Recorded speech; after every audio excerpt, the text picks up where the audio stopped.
Hello people, it's Friday and it's been a busy week what with Dylan's graduation. I'm glad that I was able to attend. It was a really early morning for me and I slept the minute I got back, but I felt really refreshed, and I had received an email from Strathcarron on the Wednesday during the graduation but didn't reply to it till yesterday. As you know, I had been asked to do a video for them for their Facebook and as part of the campaign for their big birthday bash, and told my story on the radio to help bring awareness to Strathcarron. Well, I was asked again if I would tell my story for the Daily Mail national newspaper, the health section in it. The person that runs sort of like the marketing of trying to get the funds in for Strathcarron, Ailsa, had contacted me and said that how my story was quite good in explaining what palliative care was, and the journalist that she met from the Daily Mail and was talking about the new project that they've now named, what's it called? Wait a minute till I get my book. My memory's so bad. I've got everything written down here. The Live Your Life campaign, that's what we call it now in Strathcarron since COVID happened. So it's not end of life, it's live your life. And she was telling this journalist about all the things they did and offered at Strathcarron as palliative care, and the journalist was called Moira, and she didn't have a clue about all these other things, and she said, I need to tell this story. So Ailsa thought of me and a couple other people, I think, also, but the deadline was for this week. So as you can imagine, I've been pretty tired, and my activities can only be about 45 minutes every day, and I'm knackered, and I do need a couple of days downtime, but I've had something on every day. So today, the woman phoned me yesterday, and today we talked, and she had already listened to the video that I'd done, so we were talking about lots of other things. Like me meeting the family, the Bonner family, which I've still, and I promised to tell the story of that. She thought, oh, that sounds really interesting. It's like Davina McCall's programme that she does. I says, yeah, it's exactly like that, how we met. So she was very interested in that. She said, you're got a story for everything. I says, oh, I know. I'm like the Jack and Ori, all trades.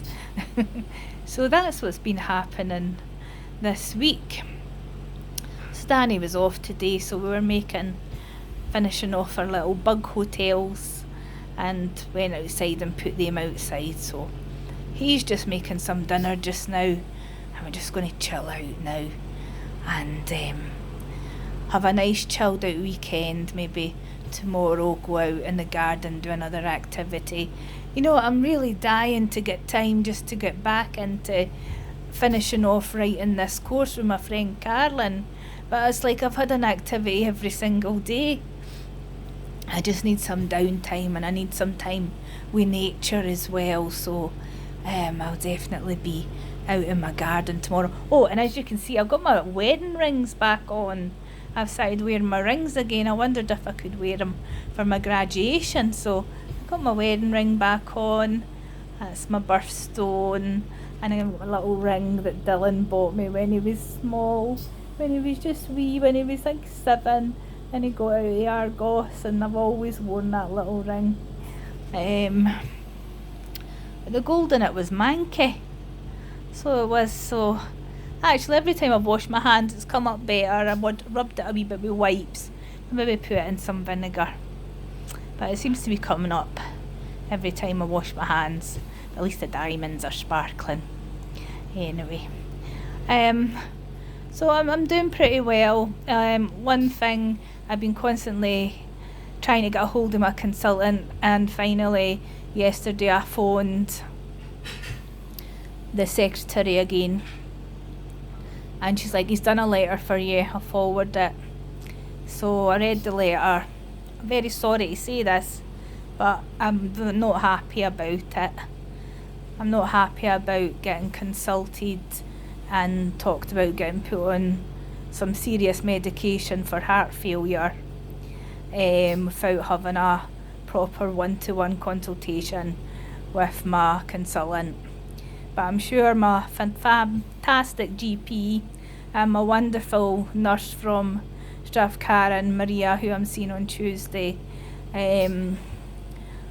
will answer the questions. But to be honest, I've not spoken to my consultant for 18 months now, and I have been reaching out to them to say, look, I've never bothered you, I really want an appointment now with the consultant. I've reached the point where everyone else can't answer my questions.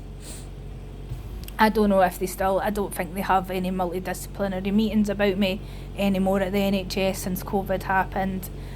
I know they do at Strathcarron, and Strathcarron is, remember, it is a voluntary sector.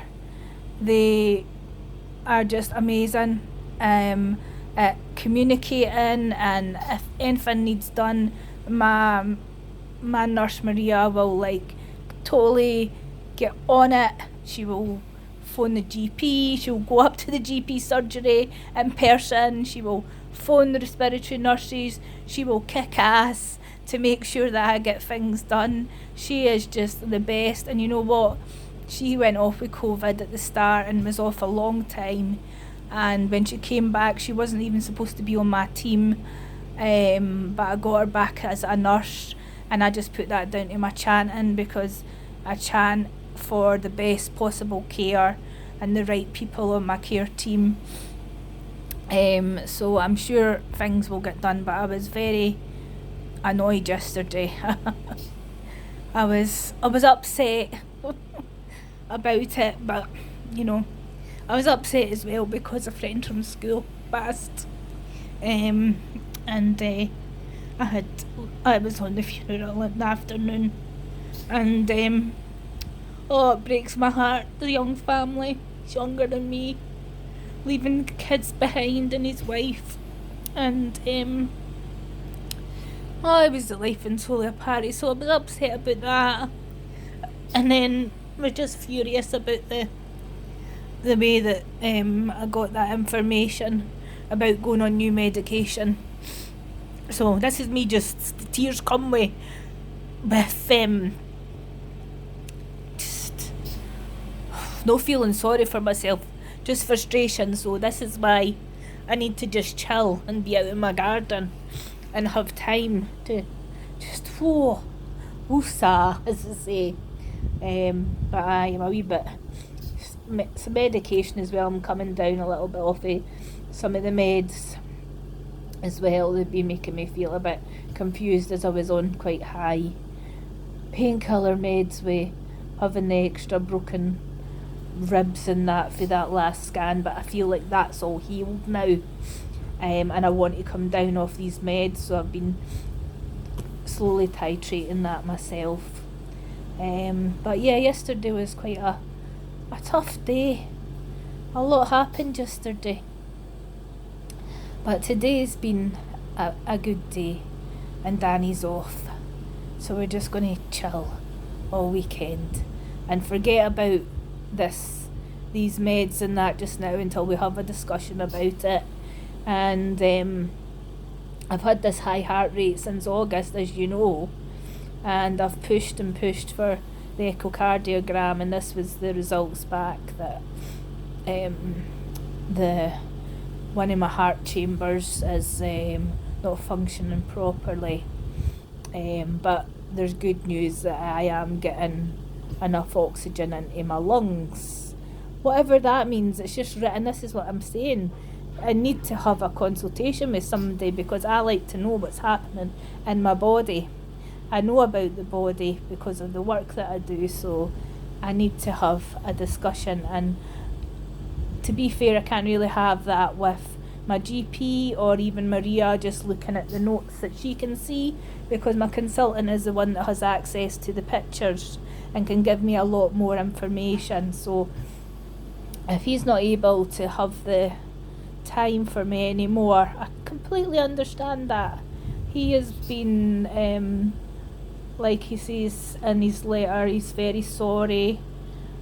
He knows how understanding I am. Yes, I am understanding, but to a point where I may be understanding, but I want a consultation and I want an appointment now.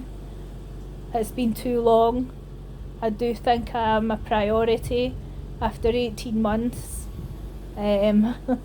So if you can't do it, there are other consultants there. Please do what's best interest for your patient, and maybe that is to have another consultant now. So we'll just have to see. I'm just going to chat about it and make sure I get the right person, but as you know, I won't milk my words. I will have the discussions that I need to have to make sure that I'm getting the best possible care. I don't want to be written off because they keep saying, oh yeah, might be progression. Well, it's bloody not progression, is it? Because I've already proved that. The CT has shown there's no progression in my lung disease. These are other things that are happening that need to be nipped in the bud. And from August last year, for the heart pulse rate being high at rest, and to wait all the way till now to figure it out and getting results, I don't think that's really good enough though. By the by, I'm not going to rant on about it.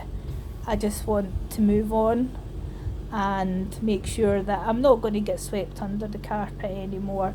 Just because I'm swept now to palliative care and, you know, they say they can't give me any more treatment, doesn't mean to say that all the other things that can happen because of side effects for your medication that you can end up bloody dying of, you know, heart failure or an infection or complications with diabetes, which I've now got because of my lung disease and the treatments I've got. So these are all other things that have to be addressed.